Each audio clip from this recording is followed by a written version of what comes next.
Good afternoon all of you.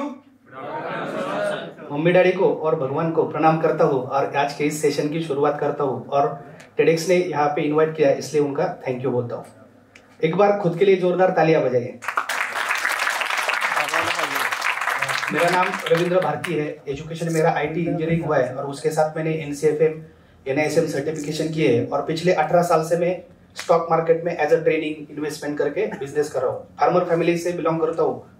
जब मैं 11th में था तब मैंने फर्स्ट टाइम ट्रेड किया और हॉस्टल के बच्चे थे, सीनियर बच्चे, तो वो लोग मेरा क्या बोलते हैं उसका, मेरा स्कॉलरशिप का पैसा था और फिर मैंने उनके पास ट्रेडिंग करने के लिए दिया। वो बोलते थे आज 200 रुपए का प्रॉफिट हुआ, कल बोलते थे आज 400 रुपए का प्रॉफिट हुआ और फिर नेक्स्ट डे बोलते थे आज 1200 रुपए का लॉस हुआ। तो मैं बोला ऐसा कैसे? वो बोलते थे पिक्चर देखने जाएंगे, होटल में जाके ये करेंगे, पार्टी करेंगे। तो ऐसा बोलते बोलते फिर मैंने सोचा कि यार मुझे भी आगे जाके कुछ लाइफ में करना है और लाइफ में कुछ सक्सेस बनना है। कितने लोगों को लाइफ में सक्सेसफुल होना है? एक बार हाथ ऊपर करिए। सक्सेस क्या होता है? आपके डेफिनेशन से सक्सेस क्या होता है? हाँ, लर्निंग फ्रॉम फेल्यूर। तो मेरे दिमाग में ऐसा था कि जिसके पास ज्यादा पैसा है वो सक्सेसफुल है। ऐसा कितने लोगों का मानना है? ऐसा मैं उस टाइम पे मैं बिलीव करता था कि जिसके पास ज्यादा पैसा है वो सक्सेसफुल है। ऐसा सच में सही है क्या? Yes, money with respect. ये दो चीजें हो गई, मनी विथ रिस्पेक्ट। और एक चीज मिसिंग है, सेटिस्फैक्शन। वो भी एक रिस्पेक्ट में ही आता है। पैसा हो गया, रिस्पेक्ट हो गया, और एक इंपॉर्टेंट चीज है सक्सेस के लिए। हाँ, किस चीज का फ्रीडम? नहीं, वो भी पैसे में आ गया। पीस भी नहीं, बहुत इंपॉर्टेंट चीज है। देखो क्या हो गया, पैसा हो गया, फेम हो गया। फेम, सेटिस्फैक्शन, बहुत इंपॉर्टेंट चीज है तीसरी। यस, ग्रेट, इसके लिए तालियां हो जाए। अगर आपको लाइफ में वही बंदा सक्सेसफुल है जिसके पास तीनों चीजें है, टाइम, पैसा और फेम। जिसके पास टाइम है, पैसा है, वो फेम के लिए भागता है। तो ऐसे में बहुत सारे सेमिनार अटेंड करता था तो मुझे लाइफ में पता चला कि यार लाइफ में 4 चीजों से पैसा बनता है और अगर टाइम चाहिए, फेम चाहिए, पैसा चाहिए तो आपको क्या करना पड़ेगा लाइफ में? आपको बिजनेस करना पड़ेगा। बराबर है ना? अगर ये सब चीजें चाहिए तो मैंने सीखा 4 प्रकार के इनकम होते हैं। मैंने एक सेमिनार में गया था तो उधर उसने बताया कि एक प्रकार का लोग क्या करते हैं, जॉब करते हैं, उनको 8 घंटे का पैसा मिलता है, एक बिजनेस का एक इनकम का सोर्स है। दूसरा होता है सेल्फ एम्प्लॉय। देखो वो भी 8 घंटा काम करता है, खुद का शटर खुद ऑन करता है, 8 घंटा अपना दुकान चलाता है, फिर उसको 8 घंटे का पैसा मिलता है। वो भी उतना ही कमा सकता है जितना वो टाइम दे सकता है, लेकिन जिस दिन उसका शटर बंद हो गया उसका मीटर बंद। तो मैंने सुना तीसरा टाइप का इनकम है, वो है बिग बिजनेसमैन, जिनके लिए लोग काम करते हैं। अगर मैंने लाइफ में उस टाइम पे फर्स्ट टाइम लेसन लिया कि यार अगर लाइफ में आपको आगे बढ़ना है तो 8 घंटे से काम नहीं चलेगा, आपके लिए काम करने वाले लोग होने चाहिए। अगर फॉर एग्जांपल अभी टाटा ग्रुप में एक 10 लाख एम्प्लॉय काम करते हैं तो टाटा के लिए कितने घंटे का काम हो रहा है? 10 लाख इंटू 8 यानी 80 लाख घंटे का उनको दिन का पैसा बन रहा है, तभी वो लाइफ में सक्सेसफुल हो सकते हैं। तो उसी टाइम पे मैंने सोचा, डिसाइड किया कि लाइफ में मैं अकेला काम नहीं करूंगा। अगर मैं लाइफ में करूंगा तो मैं लोगों को साथ लेके आगे बढ़ूंगा। तो वो मैंने डिसाइड किया। और चौथा इनकम होता है दोस्तों इन्वेस्टर। उनको तो बिजनेस भी करने की जरूरत नहीं है, फैक्ट्री में जाने की जरूरत नहीं है। इन्वेस्टर के लिए पैसा उनके लिए काम करता है। तो अगर आपको लाइफ में सक्सेसफुल होना है तो आपको 2 ही कैटेगरी में जाना पड़ेगा। कौन से 2 कैटेगरी है वो? एक तो बड़ा बिजनेसमैन बनना है, लोगों को साथ में लेके काम करना है, टाइम को मल्टीप्लाई करना है, या तो आपको क्या करना पड़ेगा?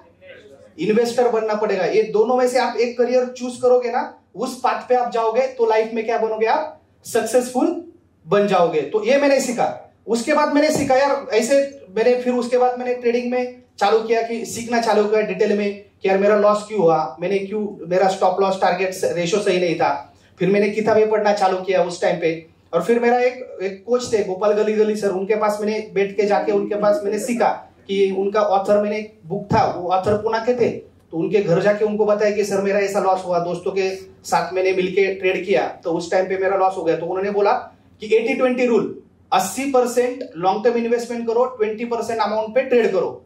तो मुझे पता चला कि यार ऐसा, फिर अगर लॉन्ग टर्म इन्वेस्टमेंट करना है तो पैसा चाहिए पहले अपने पास। तो उन्होंने बोला धीरे धीरे चालू करो, खुद के बिजनेस के ऊपर ध्यान दो, जॉब के ऊपर ध्यान दो। मैंने बोला बहुत सारे लोग स्टॉक मार्केट में 1000 करोड़, 10,000 करोड़, 20,000 करोड़, वॉरेन बफेट ने इतना कमाया, मैं भी कमा लूंगा। लेकिन उन्होंने भाई वो लोग इन्वेस्टर है, वो लोग ट्रेडर नहीं है। ट्रेडिंग में तुम ऐसा ही करते जाओगे तो तुम्हारा लॉस होते जाएगा। तुम दोनों चीजें करो, ट्रेडिंग भी करो, इन्वेस्टिंग भी करो, लेकिन 80% अमाउंट तुम किस पे डालो, इन्वेस्टिंग पे डालो। ऐसा उन्होंने मुझे गाइड किया। और वो बोले तुम बातें अच्छे करते हो तो तुम क्या करो, अपना खुद का बिजनेस भी स्टार्ट करो स्टॉक मार्केट के सेक्टर में। तो फिर मैंने फादर के नाम पे 2008 में फ्रेंचाइजी लिया और उसके साथ मैंने फिर क्या किया, स्टॉक मार्केट का बिजनेस करना चालू किया, लोगों को सिखाना चालू किया। मैंने खुद ने उनके गाइडेंस के साथ ट्रेडिंग इन्वेस्टमेंट चालू किया और फिर मुझे दोनों तरफ से पैसा आने लगा। फिर ट्रेडिंग के बिजनेस से भी आने लगा, फिर दोस्तों के डीमैट अकाउंट ओपन करने लगा, ट्रेनर्स के जो प्रोफेसर्स होते हैं कॉलेज के उनके डीमैट अकाउंट ओपन करने लगा। मेरा कॉन्फिडेंस बढ़ गया। फिर मेरा कॉलेज पार्ट टाइम हो गया और शेयर मार्केट फुल टाइम मेरा चालू हो गया। फिर सबका डीमैट अकाउंट ओपन करता था, फिर इनकम आने लगा तो कॉन्फिडेंस आदमी का धीरे धीरे बढ़ता है। तो जैसे ये असाइनमेंट होता है, ये होता है, तो फिर मेरा कॉलेज में 4% अटेंडेंस था उस टाइम पे। मैं ऐसा नहीं सबको ये रिकमेंड नहीं करूंगा, लेकिन जो फैक्ट है वो बताता हूं मैं। फिर किसी का जब सबमिशन होता है तो किसी इसको पैसा देना, अपना फाइल बनवा के लेना, ऐसी चीजें होने लगी। तो फिर मैंने मैंने ये किया, सेमिनार अटेंड किया। उसमें मुझे पता चला कि लाइफ में 3 चीजों के ऊपर अगर आपको आगे बढ़ना है तो आपको टॉप 3 चीजों के ऊपर इन्वेस्टमेंट करना पड़ेगा अगर लाइफ में आगे बढ़ना है। तो सबसे पहला है खुद का नॉलेज। खुद का नॉलेज क्यों जरूरी है? अगर लाइफ में जब आप आगे बढ़ते हो में धीरे धीरे, तो आपको प्रॉब्लम उतने ही आते हैं। जैसे मैंने चालू किया, सीखा कि मैंने 2008 में फिर मैंने ट्रेडिंग का बिजनेस चालू किया, सिखाने लगा। फिर 2011 में मैंने एक छोटा उर्ली कांचन में ऑफिस चालू लिया। हमारा गांव है उर्ली कांचन, पुणे के पास ही है। सब लोग जानते होंगे, कितने लोगों को पता है उर्ली कांचन? हाथ ऊपर करिए, सब लोग पुणे के है तो ठीक है। तो उधर मैंने छोटा सा ऑफिस लिया और मैंने वो एक कोर्सेज सिखाना चालू किया, ब्रोकिंग ये करना चालू किया। उसके बाद आपको पता है कि मैंने सीखा था कि आप खुद काम 8 घंटे का पैसा मिलेगा तो बड़ा नहीं बन सकते। फिर मैंने मेरे स्टूडेंट को उधर बताया कि तुम इधर सीखो, मैं दूसरी ब्रांच करता हूँ। फिर मैंने सासवड़ में ब्रांच किया, पुणे में ब्रांच किया, कोल्हापुर, औरंगाबाद, नासिक, सातारा, सोलापुर, दिल्ली, मुंबई, ठाणा, दादर, अहमदाबाद, ऐसे मैंने 19 ब्रांचेस किए पूरे। धीरे धीरे 2011 से करके 2015-16 तक में एक्सपांड करते गया। फिर एक जगह पे क्या हो गया, फिर अगर आप लोग बिजनेस में अगर हम लोग आगे बढ़ते हैं तो ऑपरेशन भी उतने स्ट्रांग होने चाहिए। फिर क्या होने लगा कि एक ब्रांच मैनेजर, हमारे एक सिटी वाला एक ब्रांच मैनेजर था, XYZ सिटी वाला, तो उसने क्या किया, जो फीस आता था हमारा, तो उसमें से आधा फीस उसने खुद ने रखना चालू किया और आधा ही फीस वो देते लगा। एक पावती के ऊपर वो डबल लिखता था और फिर वो समझो 20,000 फीस है तो वो 10,000 हमको पहले एडवांस दिया, दूसरा 10,000 एडवांस दिया तो वो खुद के पास ही रखता था। और फिर मैं गेट टुगेदर लेता था हर महीने, हमारे जो ब्रांचेस होते हैं सबका गेट टुगेदर लेता था और उधर में थोड़ा सा मोटिवेशन वगैरह ऐसी चीजें रहती है। फिर उसने वो खुद ऐसा करता था, उसने दूसरे लोगों को भी बताया मैं ऐसा कर रहा हूँ और अपना मेरा ऐसा मस्त चल रहा है। उनका जब ब्रांच मैनेजर साथ में होते ना तो फिर सब लोग ऐसे करने लगे। तो फिर मेरे 19 ब्रांचेस में उस टाइम पे मेरा 15-16 में 90 लाख रुपए का मेरा खर्चा होता था, एक्सपेंस हर महीने, और खाली 60-70 लाख रुपए का मेरा बिजनेस आता था। तो मैं हर महीने 20-30 लाख रुपए खुद के इनसे डालने लगा कि यार भारती का बोर्ड लगा है, लोग क्या बोलेंगे। हर महीने लोगों को सैलरी, सब एक्सपेंसेस खुद के जेब से, फिर गहने गिरवे रख दिए घर के सबके, मम्मी के, बहन के, वाइफ के। फिर मैंने जो मेरा म्यूचुअल फंड था या स्टॉक्स थे उसका भी मैंने बेच दिया। फिर लोन, बैंक का लोन लिया, 3% से मार्केट से 3.5 करोड़ रुपए लोन भी उठाया मैंने बाद में। तो बहुत सारा लोन, ये सारे टेंशन, ये सारे प्रेशर ऐसे चल रहे थे। तो उसके बाद फिर मैंने और एक ट्रेनिंग किया, जैसे मैं बोला कि मुझे सीखने का आदत था। तो मैं उस ट्रेनर के, एक बहुत बड़े बिजनेस कोच है, उनके पास में गया, क्योंकि लर्निंग होना बहुत जरूरी है लाइफ में। मैंने उनको बताया कि मेरा ऐसा ऐसा प्रॉब्लम हुआ है सर, मैं हर महीने इतना लॉस कर रहा हूँ, ये सारी चीजें कर रहा हूँ, मुझे समझ में नहीं आ रहा है अभी मैं क्या करूँ, लोग घर से बहुत गालियां मिल रही है। तो फिर उन्होंने बोला कि तू ऐसा ही चलाते रहेगा ना तो एक दिन तुझे सुसाइड करना पड़ेगा। तू क्या कर, इन 19 में से तू 15 ब्रांचेस क्लोज कर और सिर्फ 4 ब्रांचेस रख। ये 2016 की बात है। फिर मैंने बोला यार नहीं तो फिर कोई तो अगर आपको बताने वाला होता है तो फिर आपका क्या होता है, गुरु बहुत जरूरी है लाइफ में। कोई भी कोच, देखो बिल गेट्स के 7-8 कोच है, हर चीज के लिए कोच है। फिर मुझे उन्होंने बताया तो मेरा कॉन्फिडेंस बढ़ गया। हाँ चलो, लोग कुछ भी बोलेंगे लेकिन अपना जो लॉस हो रहा है कि कब तक डालेंगे। फिर मैंने मुंबई का, दादर का, थाना का, नासिक का और पुणे का, इतने 4, और एक चिंचवड़ का, ऐसे 5 ब्रांच मैंने कर दिए। और फिर मैंने खुद ने सेमिनार लेना चालू किया। मैं हर दिन सेमिनार लेता था, हर सिटी में हर दिन में खुद सेमिनार लेता था। ऐसे ऑडिटोरियम में 200, 300, 400 लोग सामने होते थे, मैं खुद उनको स्टॉक मार्केट के बारे में पढ़ाता था। और फिर उधर से मुझे फिर क्या हुआ, मेरा खुद का बिजनेस में वापस ध्यान ये हो गया, कंसंट्रेशन मेरा आ गया। तो फिर वापस मेरा बिजनेस 60-70 लाख पे आ गया, मतलब बिजनेस उतना ही रह गया 5 ब्रांच का, लेकिन मेरा खर्चा खाली 20-30 लाख होने लगा। फिर मुझे वापस 50-60 लाख रुपए हर महीने प्रॉफिट होने लगा। फिर मैंने सब चीजों का लोन पहले क्लियर कर दिया।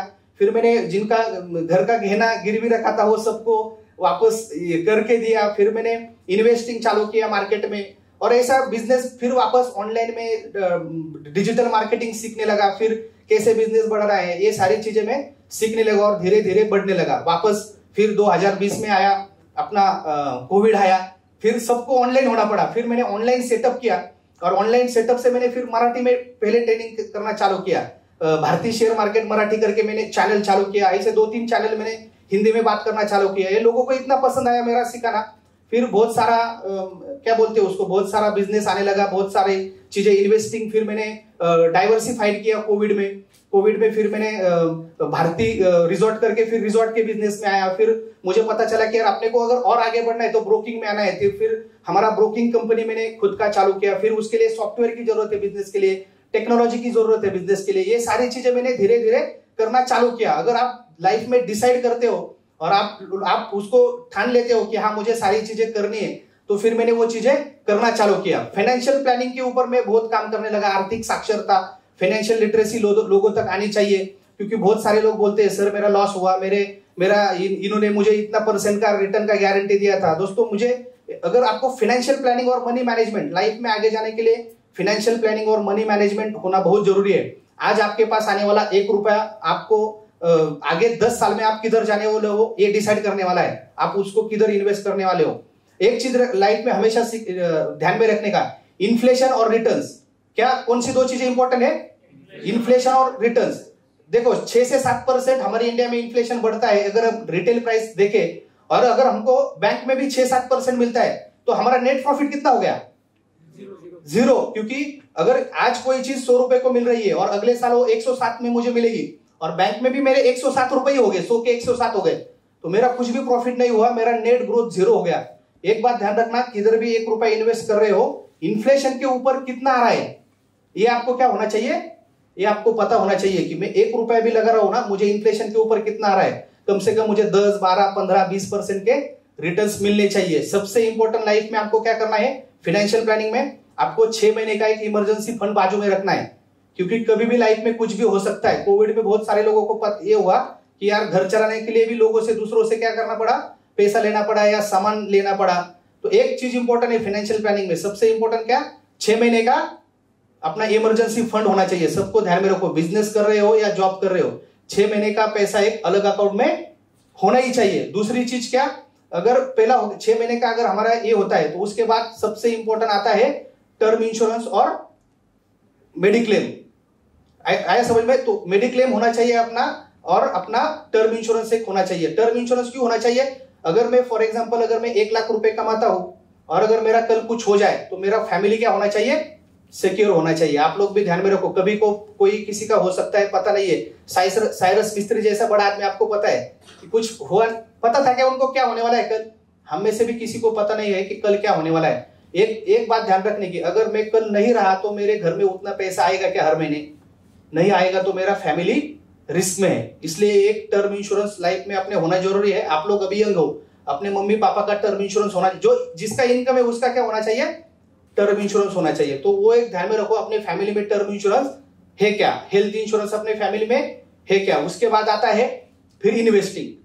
6 महीने का इमरजेंसी फंड हो गया, टर्म इंश्योरेंस हो गया, हेल्थ इंश्योरेंस हो गया, उसके बाद आता है इन्वेस्टिंग। तो मुझे इन्वेस्टिंग ऐसी जगह करना है, डाइवर्सिफाइड करना है। क्या करना है, डाइवर्सिफाइड। देखो रियल एस्टेट में भी 7-8% मिलता है, वो भी इन्फ्लेशन के साथ ही चलता है। गोल्ड में भी 6-7% रिटर्न्स मिलते हैं, वो भी इन्फ्लेशन के साथ ही है।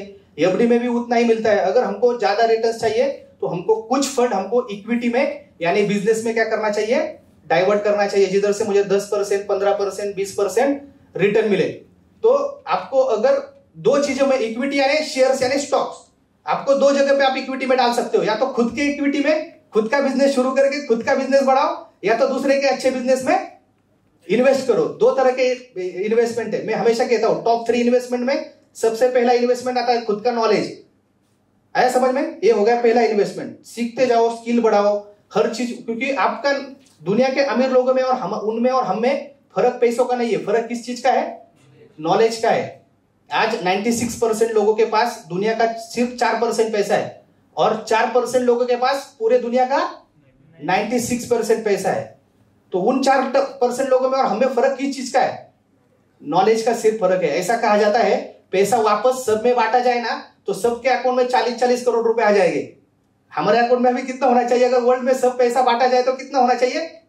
एक के अकाउंट में 40 करोड़ होने चाहिए, लेकिन हमारे 40 करोड़ नहीं है अभी। क्यों नहीं है? क्योंकि नॉलेज वाले वो पैसा लेके गए। अगर अभी सामान भी बांटा ना सब में पैसा, 3 साल में जैसा कि तैसा वापस हो जाएगा।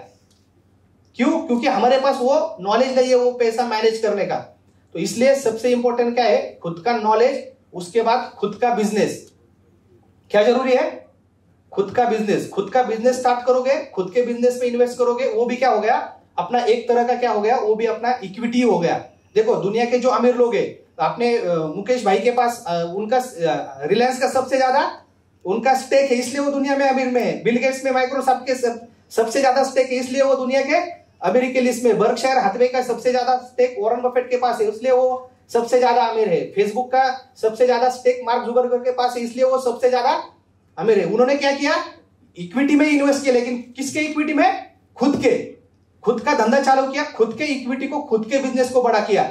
ये दुनिया की सबसे बड़ी दूसरी इन्वेस्टमेंट है। पहली क्या हो गई? फर्स्ट इन्वेस्टमेंट नॉलेज, दूसरी इन्वेस्टमेंट खुद का बिजनेस, सेल्फ इक्विटी, खुद की कंपनी खड़ी करना, और तीसरी दुनिया की सबसे अच्छी इन्वेस्टमेंट है इक्विटी। उधर आपको यानी दूसरे बिजनेस में अच्छे स्टेबल कंपनी में अगर हम लोग इन्वेस्ट करते जाएंगे तो हमको 10, 15, 20, 25, 30% ऐसा क्या मिलते जाएगा? हमको रिटर्न मिलते जाएगा, और हम लोग धीरे धीरे क्या हो जाएंगे? लाइफ में ग्रो हो जाएंगे। लेकिन हमारे अभी क्या है? हमारे सब लोगों का ज्यादा से ज्यादा फंड किधर है? अभी सबका डाइवर्सिफाई पोर्टफोलियो होना चाहिए, लेकिन सबका ज्यादा रियल एस्टेट ही अभी। अगर हम लोग अपने फैमिली का कैलकुलेट करें, अगर किसी का 2 करोड़ का पूरा नेटवर्थ है, तो सबसे ज्यादा नेटवर्थ किसमें? उनका पैसा रियल एस्टेट में, या तो घर है, या तो जमीन है, या तो ये है दोस्तों। लेकिन मैं हमेशा कहता हूं 50% रियल एस्टेट रखो, 25% गोल्ड रखो, और 25% इक्विटी रखो। अच्छे अच्छे कंपनियों के शेयर्स रखो। अगर आप लोग ऐसा डाइवर्स करते हो तो क्या हो जाता है? रियल एस्टेट तो आपका धीरे धीरे सिक्योरली बढ़ता जाएगा। हर 5 साल में इक्विटी में अच्छा डिप आता है। हर 5 साल में क्या होता है? इक्विटी में, इक्विटी मार्केट देखो, हर 5 साल में कोई तो कुछ भी होगा। हर्षद मेहता होगा, .com बबल होगा, रियल एस्टेट क्राइसिस होगा, कुछ तो रीजन हो जाएगा, या ब्रेक्सिट हो गया, कोरोना आ गया, कुछ तो रीजन हो जाएगा। लेकिन हर 5 साल में मार्केट में अच्छा डिप आता है।